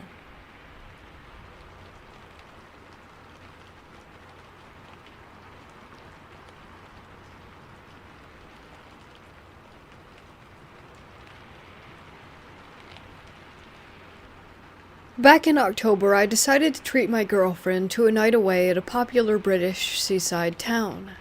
The town is one of those historical areas, which has its fair share of ghost legends and gothic tourism, so there was lots of touristy attractions such as ghost walks, which me and my girlfriend decided to go on. A bit of background information about the hotel. It is regarded as one of the oldest hotels in the town and is also a popular tavern among the locals. The inn itself had a rather creepy feel to it, but our room was modern and comfortable. The last place you'd imagine paranormal activity to occur. We set off on the ghost walk with a local guide who knew about the paranormal hotspots. Unexpectedly at the time, we stopped directly outside our hotel. "This is the most haunted hotel in town. Good luck if you're staying here," he cackled. He proceeded to tell us that there was a number of spirits that haunted the building, and guests frequently experienced sightings and unexpected things. However, at the time, we were a bit drunk from dinner, and we brushed off the walk as your typical tourist trap. We went to bed without any issues at all. I woke up later that night, paralyzed, and with a sense of unease. I felt what I would describe as a strong, cold gale blowing around the room. Imagine being outside in strong, windy weather. The sensation lasted for, I would say, about 15 seconds when it suddenly stopped and the room filled with a warm, relaxed sensation once again. I woke my girlfriend to tell her, and she brushed it off, saying it was probably sleep paralysis and a draft. So I believed her and went back to sleep. I thought nothing of it until we checked out. The receptionist asked us how our stay was, and if there had been any issues. "Everything was perfect, but there was a really big draft in the room," I exclaimed, as you would. Surprisingly, she casually laughed. "No, that's not a draft. It's just a spiritual presence in the room. It happens all the time in that one," she casually reassured us. Now I'm really interested in the paranormal, so I asked about the stuff in the hotel. She told us that everything the guy told us on the walk was indeed true, and the spirits are those of old landlords and locals whom help run the hotel and keep the guests safe. She told me lots of stories of how guests would stumble on the stairs and be caught by an unseen presence, as well as children's lost toys showing up right at the moment where they're about to start crying. She even told us that one of the past landlady's spirits acts as a bouncer, causing troublemaking and aggressive guests to feel ill enough to leave. The receptionist seemed really happy and was used to the paranormal activity in the hotel and says that she regularly sleeps alone in the rooms without any worry. Obviously, this isn't that much of a scary ghost story, but more of an interesting experience. I would definitely go back for another stay in that hotel.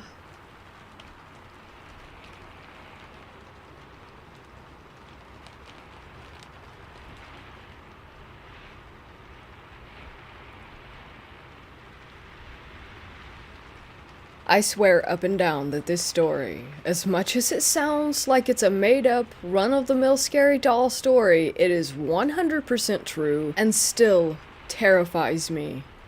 When I was a kid, I would spend a lot of time in Texas with my brother and stepmom, mainly just my brother and stepmom because my dad was in the military, and would frequently go on long trips, leaving us alone in whatever house that we happened to be living at the time. When I was about 5, we moved to a very large, old Victorian house. It had 3 stories, not including the attic and the basement, lots of rooms, and as a little kid I found it was very fun to explore. In the attic, there was a ton of old junk that the owner of the house was storing while we were renting it, including a huge collection of beautiful, handcrafted porcelain dolls. There were hundreds of them lined up neatly on the back wall in a glass case, standing on their little stands like an army ready for command, and as a little girl who loved ribbons and bows and anything girly, I was entranced. One doll in particular stood out to me. It had beautiful red hair. It was a green-eyed doll in a blue silk dress with a matching ribbon. I begged my dad to let me play with her. I felt like I needed to hold and love her and have tea parties with her. He of course refused, saying that the dolls were worth more than I could imagine and that he wanted his deposit back when we moved. He kept the door locked for good measure after catching me more than once staring in awe at the doll. A month went by and I had all but forgotten about her, choosing to simply explore the house and play in my basement room with my Barbies. That is until one day when I came home from dropping my dad off at the base and found the red-haired doll sitting on my bed. I was ecstatic, thinking that my dad had given me the doll and left it as a surprise, so I proceeded to play with the doll every second of every day until my dad came home. As soon as my dad saw the doll, he flipped out and yelled at me, spanked me, and took the doll away to lock back up in the basement, and only got more aggravated when he discovered that the attic door was still locked, and he was the only one to have the key.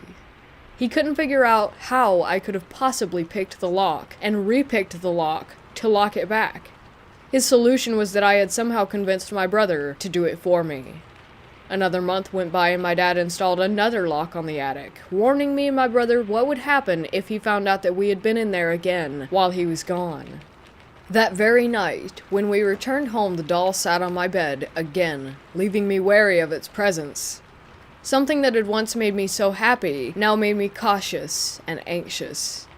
I told my stepmom, who immediately became angry and slapped me, and then my brother, and tried to return the doll, only to find the attic door, once again, locked. She tore the house apart trying to find the keys that she was positive we had hidden until giving up and locking the doll in her room. The night my dad came home, I was terrified. He wouldn't speak to me or my brother at all. He only gave a short speech about how we needed to go to our rooms and not come out. The next trip he made, we didn't see him off to the base. We sat in our rooms and had a quiet evening alone. I spent the night sulking and trying to figure out how the doll had gotten back into my room. Later, after I had fallen asleep, I heard soft music box sounds that slowly woke me up. I felt something near my feet, and thinking it was my cat curled up, I reached down, only to find, instead of fur, a handful of hair.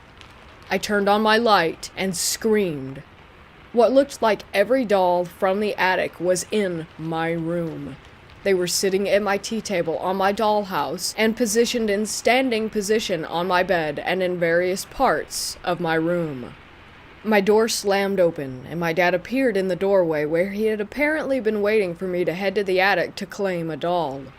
He took one look at them, grabbed me, and ran out of the house, dragging my brother and stepmom along with us. He refuses to speak of them to this day. The most important part of the story is the backstory of the red-haired doll. Apparently, the original builder and owner of the house had a daughter who died when she was about 8, and it was customary to make a doll of their likeness made out of their real hair and dressed in the same clothes that the child had worn. I think it was that little girl, because I have never felt like it was dangerous to play with the doll. I just felt like she was lonely and wanted to make a friend.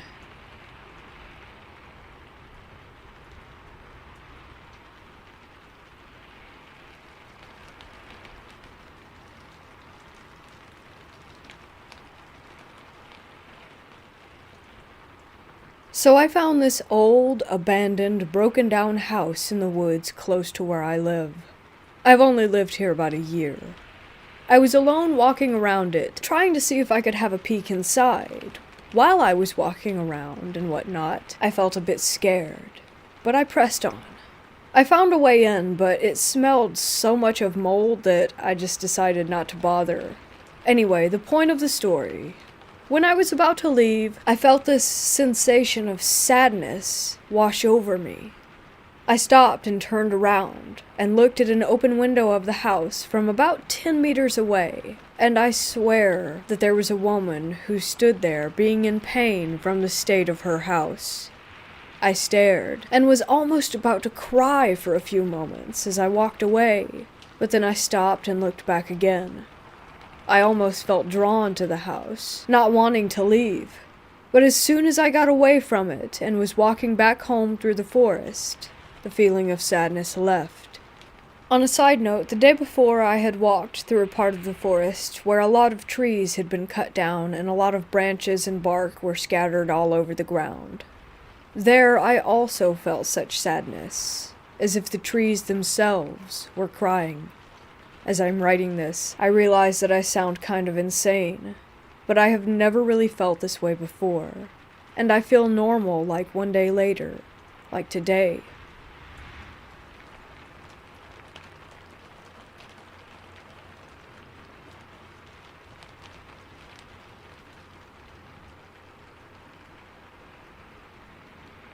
My mom and I both work at a very old, very haunted hotel. We used to be incredibly open about our haunting experiences, but our current owner is a real jerk who refuses to acknowledge any of it, despite the business that it could bring in. So we no longer put it in the brochures or broadcast it in any way. But I guess it makes it all the more convincing when the guests tell us crazy stories, as they usually have no prior knowledge of the hauntings or even the history of this place. Which is a real shame, because the building has had some serious connections to incredible people who played a major part in founding the country. So a few weeks back, we were in the middle of our January lull. Every year during that month, a lot of us get laid off because we're not needed, so it's pretty quiet around here between the lack of both guests and employees. However, this night we did have 2 guests check in, both of whom were local, and they were celebrating a special occasion as the guy had flowers delivered to the room before they checked in. They went to the restaurant to eat dinner, and then went to their room shortly after 9 p.m. At 10:45 p.m., my mom was startled to see them standing at the front desk with their luggage, looking pale and terrified. They were very reluctant to tell my mom what had happened, but said that they wanted to check out now and not wait until morning. My mom has seen this look on guests' faces before and finally coaxed the truth out of the guy. Apparently, they had went to bed a bit after 10 o'clock, and half an hour later they shot awake to a great crash and the sound of glass breaking. They scrambled out of bed and flipped the light switch on, and could not believe what they saw. The massive, heavy glass lamp on the bedside table had been knocked off onto the floor, where it lay in pieces next to the alarm clock, as though someone had just taken their arm and swept the whole lot off in a rage. After seeing this, the couple grabbed their things and bolted from the room.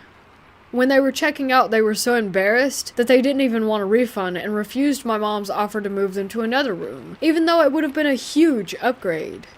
The woman just kept saying, "I just want to sleep in my own bed tonight." And the guy told my mom, "We may come back one day, but never again during the month of January when the hotel is nearly empty." My mom apologized as best she could for the craziness and checked them out, and she gave them a refund anyway since they had only used the room for a very short while. When they left, she and a coworker immediately went to view the room and found everything just as they described. While they were marveling at the strangeness of it all, a faint sound nearly scared them to death. It was the woman's cell phone vibrating under the sheets, where she had left it in their frenzy to escape. They grabbed the phone and headed back to the front desk, where they were met by the guy asking to come if they had found it. With his wife in the car waiting, he decided to open up a bit more to my mom about the incident as his wife was already terrified, and he knew it would only make it worse for her. He said that before they fell asleep, he had an undeniable sense of dread, as if something were going to happen. And when the sound first woke him up, he looked toward the foot of the bed and saw the silhouette of his wife standing there. He asked if she was okay, and heard her voice answer right next to him. She was still in the bed. We've had people hear voices and music, see apparitions, and capture incredible images on camera, one of which was a young man dressed in colonial-era clothing, and you can see him clearly down to his hair and belt. But for someone or something to sweep a lamp and clock off of a table so hard that it breaks the lamp is very unusual. Our phenomena is very rarely of the physical variety, so I am not sure what to make of this. I myself have never been frightened of whatever is here, maybe because I'm a history lover and would almost welcome the prospect of seeing someone from such a long-gone era. As to who the woman was that this guy saw at the foot of his bed, I have no clue. We have a very well-known female spirit in the hotel, supposedly from the era when it was a Civil War hospital, but the building also served as an elite college for women and of course was a home when it was first built. It could have been anyone for all we know.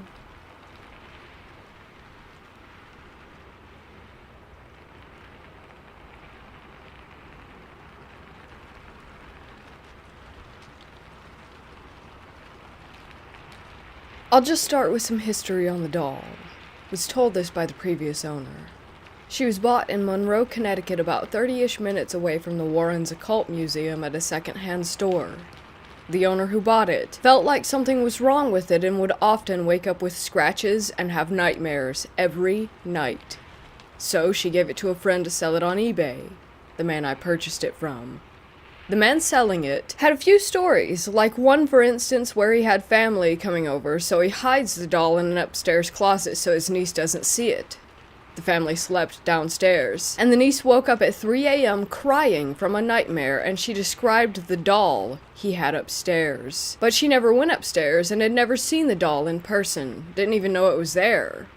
After that experience, he wanted to sell the doll and didn't feel safe with it, so he put it in a storage unit. The company he was using called him, asking for him to come and open the unit for them to prove that there was no animal or person in there, as the security guard had heard banging and movement in the storage locker at night. I am very interested in the paranormal, so I have a collection of Ouija boards, a haunted music box, and an exorcism kit from the 70s, so I decided to purchase this doll. When it first arrived, I took it out of the box, and all 4 of my dogs started growling very, very aggressively and moving backward away from the doll. To clarify, my dogs love everyone. If a stranger broke into my house to rob us, they would greet him with wagging tails and licks. This behavior was very odd for them.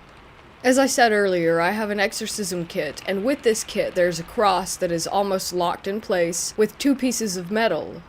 And around 30 minutes after removing the doll from the box, I heard a noise from upstairs.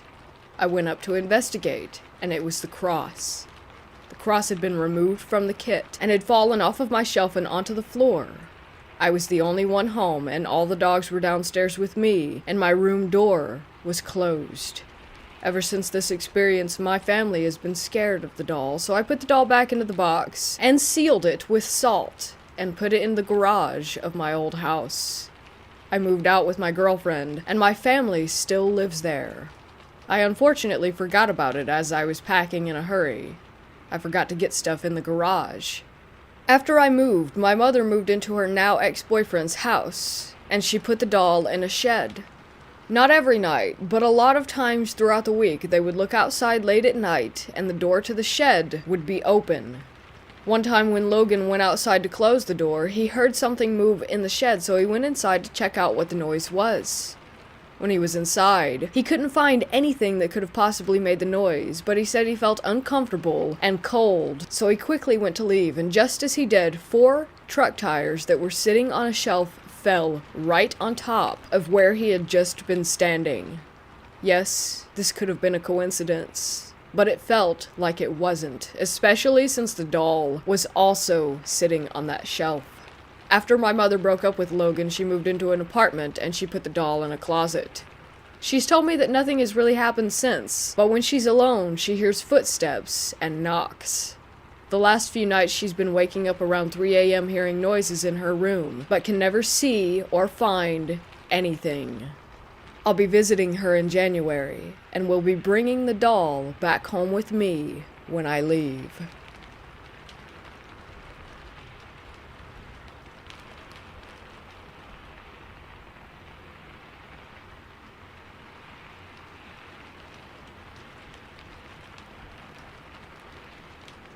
I come from the county where Ireland's most haunted house, Loftus Hall, is located.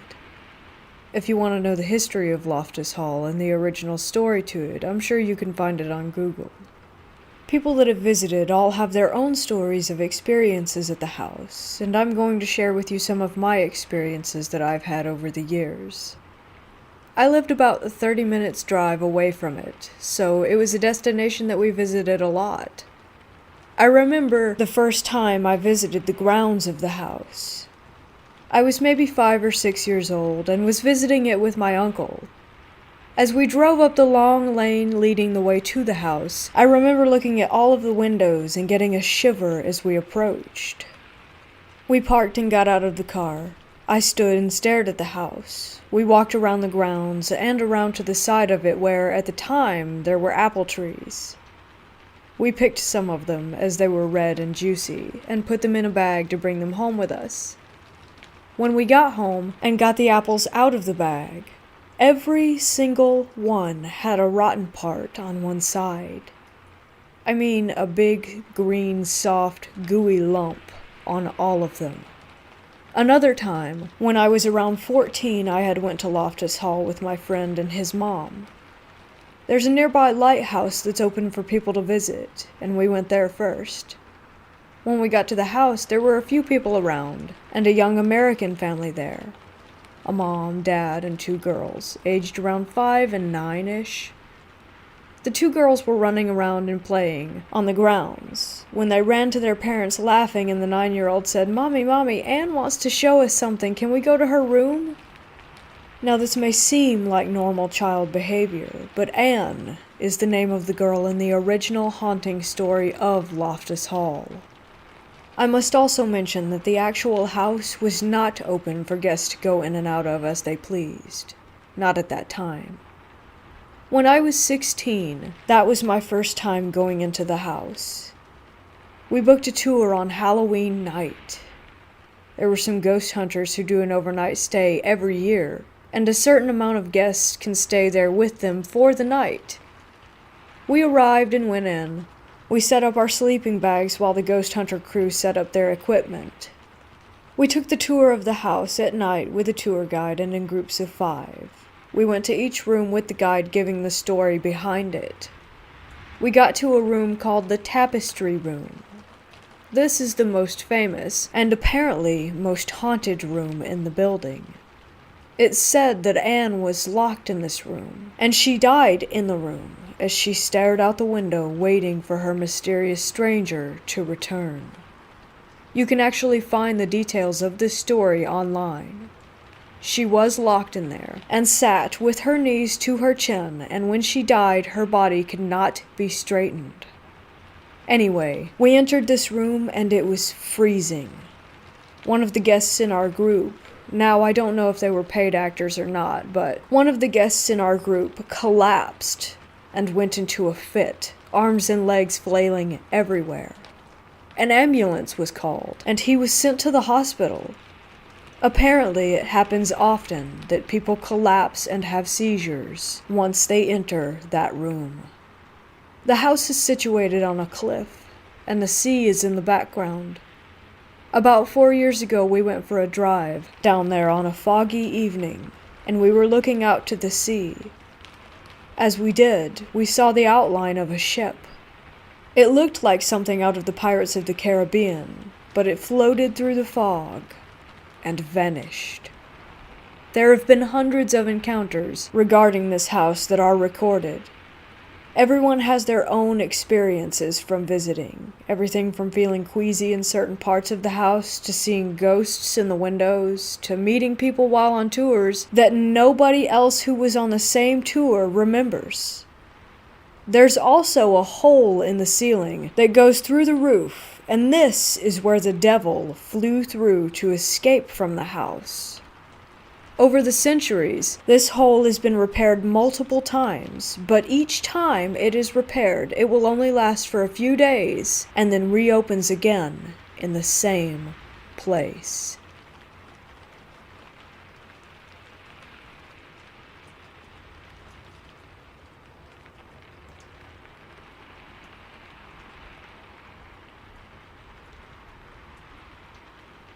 This memory still haunts me to this day. I was staying at an old hotel by the beach when I was around 8 or 9.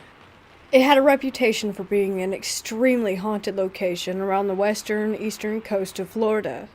The hotel I'm referring to is the Plaza, a 100-year-old hotel on the coastline. At one point, I went down to the lobby to get some utensils for room service. There was a clear door leading to the closed bar area. You were basically looking at the end of the serving counter when you peered in, with chairs on the side and a small beer keg at the end. It was very dark inside the room, and since the door was locked, I could only peek in through the glass. I inspected the room for about 10 seconds. Suddenly, I was looking at one of the chairs. It had a giant dent on the right rear leg. Then, suddenly, it flew backward and toppled over. I was so scared that I fell to the ground, and as soon as I landed, I heard what sounded like a woman screaming from the floor above, or possibly the second floor, as this was on the ground floor. It was quite possibly the strangest and most terrifying scream I have ever heard. It lasted about 4 seconds, and sounded like an old woman mixed with a lion, kind of. Again, this was around the time when I was 8 or 9, and seeing as how I am now 23, the memory has become slightly vague.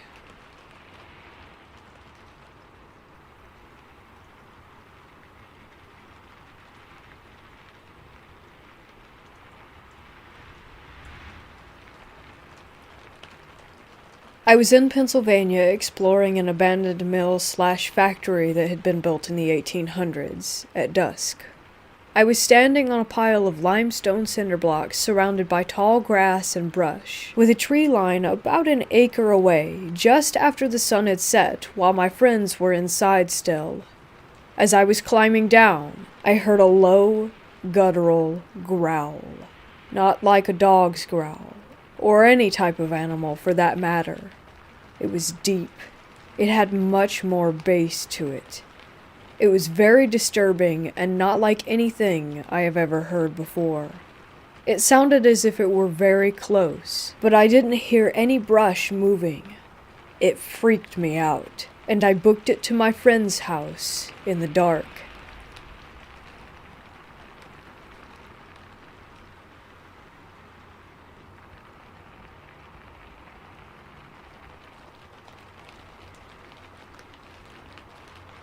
My partner and I had just become parents, and were looking for our first home. We found an older house built around 1910-1920, which seemed perfect. It was next to a good school and close enough to family that could help out with our daughter. Everything seemed great for the next couple of years, but there was always a heavy type of atmosphere that was hard to explain. and we had this feeling like we were being watched all the time. My wife was the first to notice it, and I would always brush it off as if there was nothing to be scared of. I always carried that mindset, as I was highly skeptical of any type of paranormal activity, and I always trusted the whole "if you can't see it, then it doesn't exist" paradigm. How wrong I was, it turned out. The initial signs were that things would go missing and then suddenly turn up in the most peculiar of places, like photos and my watch, which ended up in the bathtub. But most of the time, things seemed to find their way into the wardrobe that was in the master bedroom. Once my daughter woke us up in the night to tell me that someone had just walked out of her window. As she grew up, she would complain that the man was in her room and she couldn't sleep. I was still not believing that this could be a ghost, so I would comfort her and stay with her until she went back to sleep, and I watched a black-like shadow thing, which I can only describe as darker than the shadows around it, move from the corner of the room and out of the window. I went back downstairs and sat on the sofa, where the deepest growl I ever heard happened, which completely took me by surprise as it sounded as if it was right behind my ear. I nearly jumped out of my skin and thought I needed a drink. I went to the kitchen and I could hear laughter in the living room. I couldn't think of any logical reason for it, so I went back upstairs and sat in my daughter's room again for the rest of the night, but nothing more happened. Eventually, things escalated to the point where every night around 2 a.m., you would hear walking up and down the stairs so loud that we nicknamed whatever it was Mr. Boots. When my daughter was around 10, we would get massive bangs in the middle of the night. When it first happened, I honestly thought we were being burgled. I would run down the stairs only to find nothing, not a thing out of place. I had the plumbing checked and electrical, but all was good. Then, one night, I fell asleep downstairs, and an inflatable hammer flew at the TV, instantly waking me with the noise because it had a squeaker in it. I again was trying to work out how that had happened, and whilst I was thinking about it and looking at the hammer on the floor, it started spinning really slowly. I jumped up and walked to the kitchen, and again I heard the laughter. I then heard the boots on the stairs, and my wife suddenly comes down the stairs, woken by a really bad nightmare. While we were both talking in the kitchen, we heard the laughter again. Not long after this, we couldn't take it anymore and left. But I have hundreds of weird encounters, and I can honestly say that this house turned me into a believer. I always wondered what it was that was in that house. Ghost, demon. We still talk about that place now and then, and probably always will.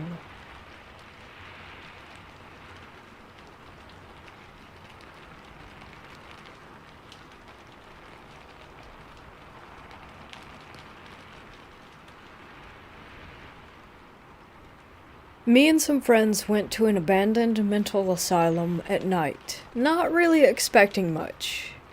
We busted in through one of the boarded up windows, and when we were inside, we all heard talking. We figured that other people were there, so we followed the sound.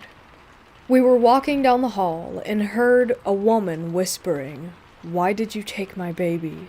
over and over again. At this point, I was visibly shaking, and we all believed we found where the sound was coming from originally. We go to this room, and there was a huge cage. It looked like one of those pet carriers, only human-sized. I don't know what actually happened that night. I don't really believe that dead people were talking in there, but the sheer creepiness of it all was just too much.